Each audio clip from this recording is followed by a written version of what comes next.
Hey everybody, and welcome to Board Game Heaven. In this episode I'm going to talk about Immortal Paths by Blue Donut Studios, and this is a card laying game for 2 to 4 players which plays in about 15 minutes, where you have to match symbols and bridges to create a path over several obstacles, and you try to score as many points in doing so. So let's set up a game. I'll explain the rules and then I'll tell you what I think about it. Immortal Paths has 3 types of cards. There's obstacle cards, player cards, and bridges. So first, to set up the game, you just take all of these character cards, these player cards, and there's 8 of them. There's 4 different characters. There's the elf, the orc, the knight, and the wizard. And you can just deal out cards to the players. So let's say 2 players are playing, and one is playing the elf and one is playing the orc. Then you take the other 2 and then you shuffle those and you put them on the table like so. And you just take the other cards and you put them to the side. You don't need those for now. Then you've got your obstacle cards, which look like this. They have different symbols on them and nice pictures. And you shuffle that deck and you put that on the table. And you deal out 9 cards on the table face down. Okay, so I've laid out 9 cards. The player cards are over here. Then lastly, you have this deck of bridge cards, and they have pictures on them as well of bridges, all kinds of bridges. They have values and they have symbols as well. You give that a shuffle and you put that on the table somewhere as well, and you deal out the number of players' cards plus 1.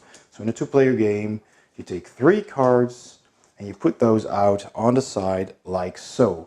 Then you check their values and you put the lowest or the lowest card on top and the highest cards at the bottom. So this could be 1, 2, or a 3 or a 0, and in this case I got 2 1s and a 2, so that is the order I put them in.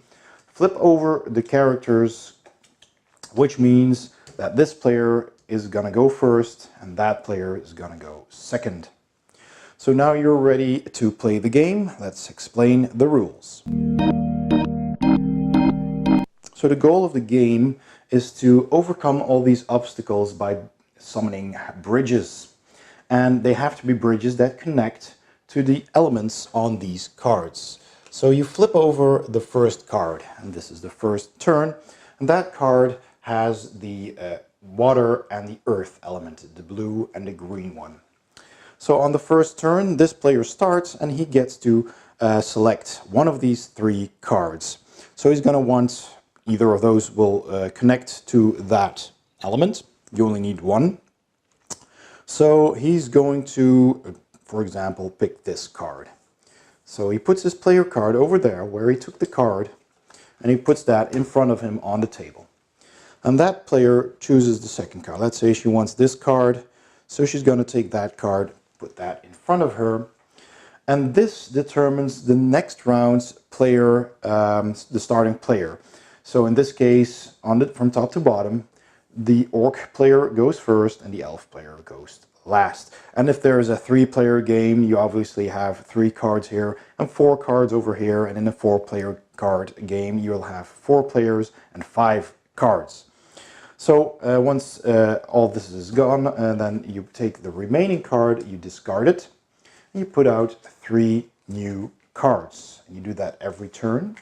And only in the first turn, now this is a 3 and this is a 2, so that is the correct order. And only in the first turn you get to draw 2 cards to start with. So we've already selected 1 card. Now we can select our second card, and the orc player is first again.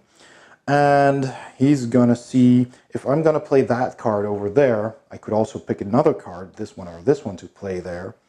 So yeah, I might do that actually. I might want this card. So I'm gonna pick this card, right? Yes, I'm gonna pick this card. And I'm gonna place that at the front. And then hopefully I can put this one next to it. So he's picked this card, which is the last card, and the other player will pick, let's see, we'll pick this card. All right, so she goes over here, this card is discarded, and this is the next player order. So, okay, now we both get to place one of our cards at that obstacle. And of course the symbols have to match, so I can place either of these cards and so can the other player. But I have to think ahead, so I hope on my next turn I will be able to play that card or this card. But this card has 3 bridges on it, so I can always connect a bridge. You only need to connect one bridge. So I'm going to go ahead and place this card over here. This matches the blue symbol. And should this card have the green symbol, then I can place this one over here because it will always connect with one of the 3 bridges. But if I end up having to draw a new card with another symbol, then I'll have the option of placing either type of bridge.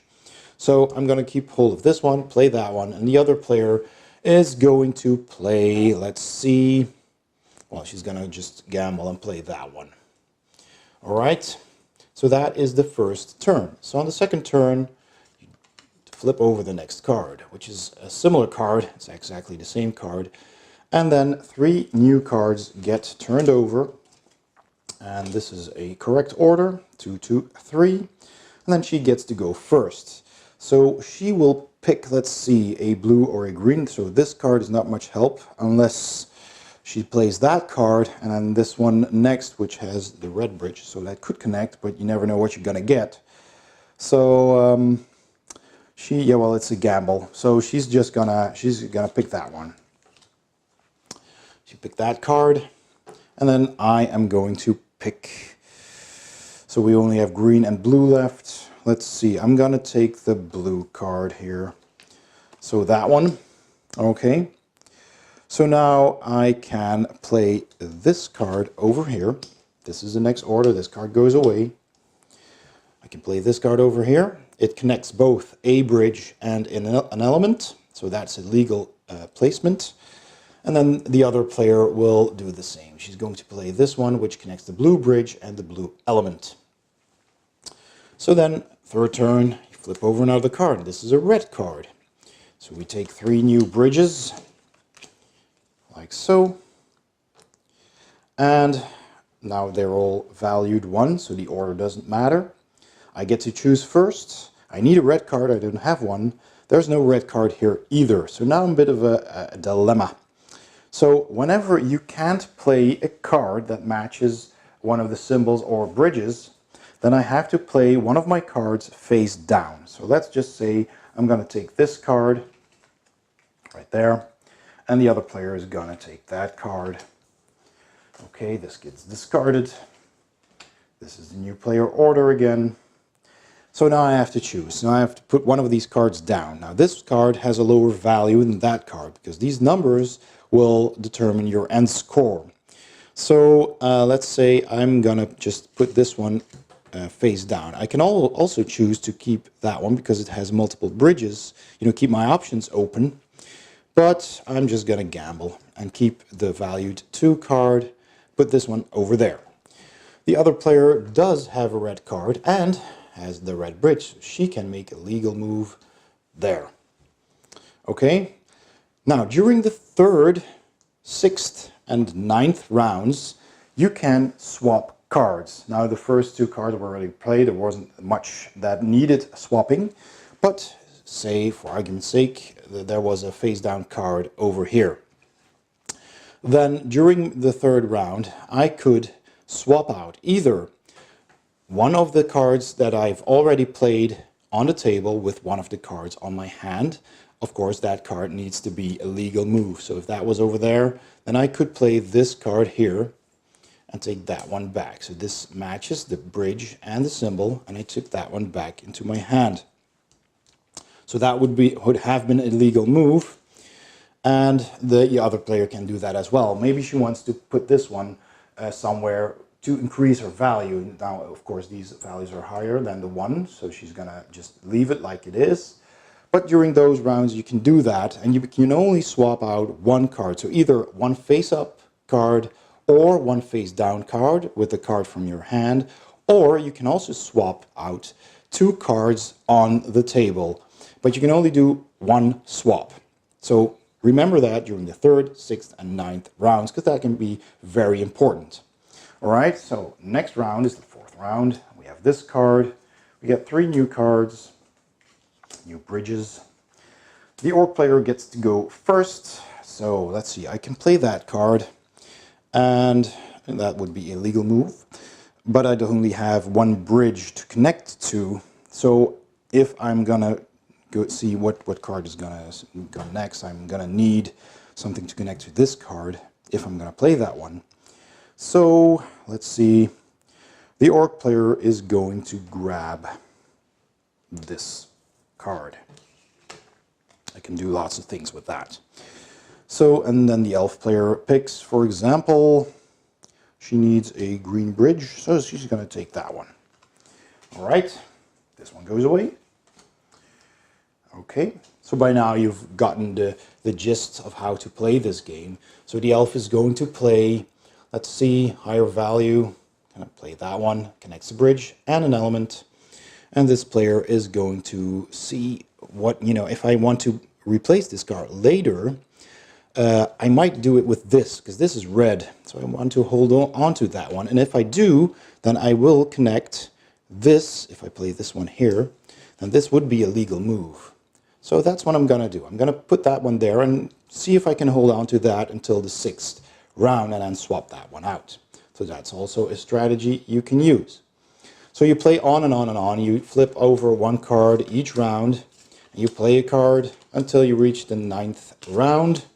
And at the end, you score points. So let me just explain that to you now. So scoring goes as follows. Let's say this is the final result of the 9th round. The elf player didn't have a matching card, so she had to flip her final one over. I didn't manage to swap out that one, and this is what we ended up with. So what we do now is you count up the cards connected by bridges and their value. So for example, let's start with the elf and do the red bridges. So this is a red bridge connecting 2 of these cards, and these cards' total value is 3 plus 3 is 6. So I get 1 bridge times 3 is 6 points. The other red bridges are over here. So I have these 3 cards connected by 2 bridges. Their total value is 2, so I have 2 bridges times value 2 is 4. So 6 and 4 makes 10 points for my red bridges. Then I continue on to the blue. So over here I've got 2 cards connected by a blue bridge, none other. So that's 5 points. And then over here I've got silver cards. So I've got 4 cards connected by blue bridges, and their total value is just 2 because these are 0. So I have 3 times 2 is 6. So I've got a total of 11 points on the blue bridges. Then I continue with the green bridges. So there's nothing here, nothing here. There's 2 cards connected, 3 cards connected there, and that's it. So I only score these, and that is 6 times 2 is 12. So I got 12 points for my green bridges, totaling up to 33 for the elf. The orc player, let's check the red bridges. So nothing there, nothing there, nothing here, all the way up to here. So I only have 1 red bridge with a total value of 2. So that's 2 points. Then the blue bridges, this is 1 blue bridge, value 3. So that's 3. I've got these 3 cards connected, which is 6. 6 times 2 is 12, plus 3 is 15 so far, plus 2 is 17. All right. And then finally the green bridges, there's nothing going on here. There's a green bridge connected here and a green bridge connected there. So this is 1 times 2 and 1 times 2 as well. So that's 4 points. So my total would be, let's see, 23. So the elf player wins with 10 more points than the orc player. That is how you score and how you play Immortal Paths. Let's go to my final thoughts. So my final thoughts on Immortal Paths by Blue Donut Studios. Well, first of all, let me talk about the theme, because this has a fantasy theme where you're crossing all these perilous obstacles by summoning bridges, and it has nice artwork and everything.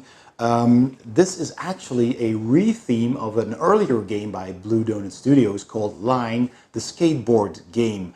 And I actually think that theme-wise, that fits a bit better because you had all kinds of obstacles and you could do tricks on your skateboard to overcome those obstacles. And it worked the same way with the 3 colors that you needed to match, and you had different tricks that you needed to match. So that's basically, I think, a very well-designed game and a very clever theme. But obviously, I think they wanted to try it again with a different theme, and they made a fantasy theme that catches the eye maybe a bit more than a skateboarding game. I'm not sure.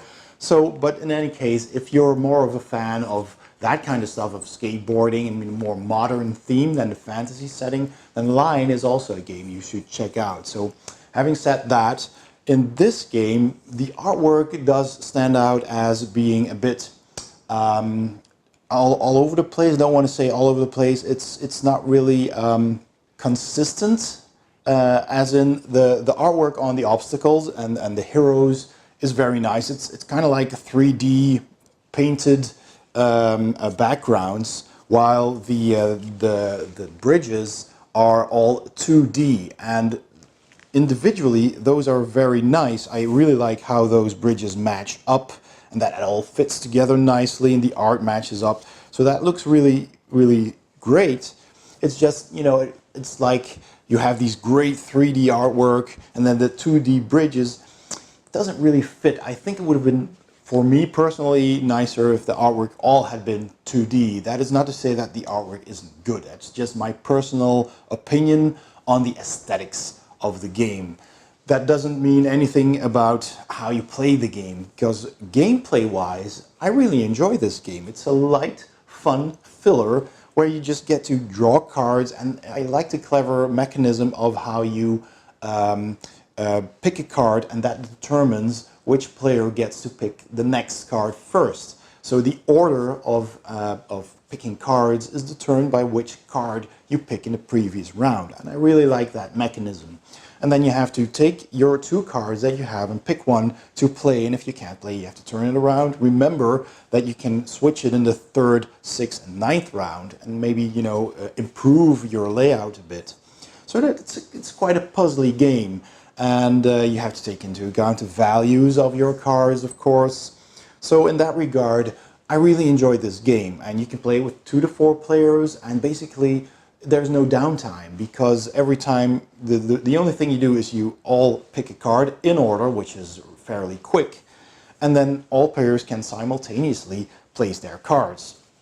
So there's little downtime, there's no downtime at all actually, and it plays really fast. It's easy to explain, it's easy to learn.